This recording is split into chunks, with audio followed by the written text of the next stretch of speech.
Tara. Ayaw. Yes, good ko. Oh, bye na.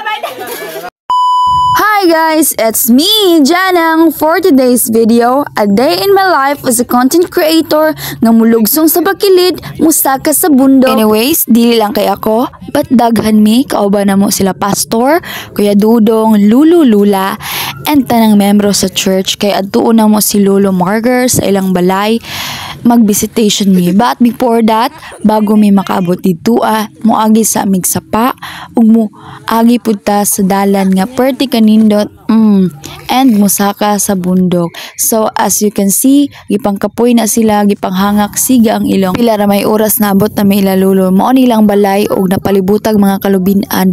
Umoto si Kuya Junjo ni saka siya og lubi. Kining duha bisag gikapoy wa din nahutag energy. Anyway, namuak na sila butong, nanguskus na mig butong kay lagi maglamaw mi. Ang sarap. And then sa papa po nagsugba siyang isda nga bangos because amo ni siyang kaunon paniudto, and pila ra may dagan, so mo na to nangaon na mi kay perti ng gutuma. And then fast forward nangabo ni mga chikiting diri kay mao lagi gipahugas og plato ang mga Disney princess.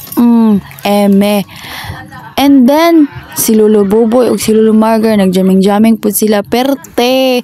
And then fast forward nangaligo na nig sapa, pauli na ni sa balay kay lagi hapon na naka-decide mi nga mangadto na kay kapoy nakaayo magabhian. Oy, perti po ni kakiat ni mga tawhana, mga bataa. Hindi kapoy na kuanin nila. Huy, isag hapon na naligo gyapon sila kay lagi gusto nila maligo o kaligo jud mo. So anyway, tagsar man po ni mahitabo no, tagsar jud ni nga magkabanding-banding mi kay lagi na busy sa kinabuhi. But then again, perti nila ka-enjoy.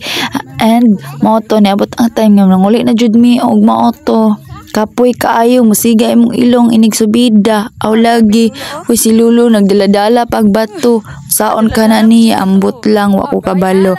Pero tika cute aning bata, sipat kaayo. Dali.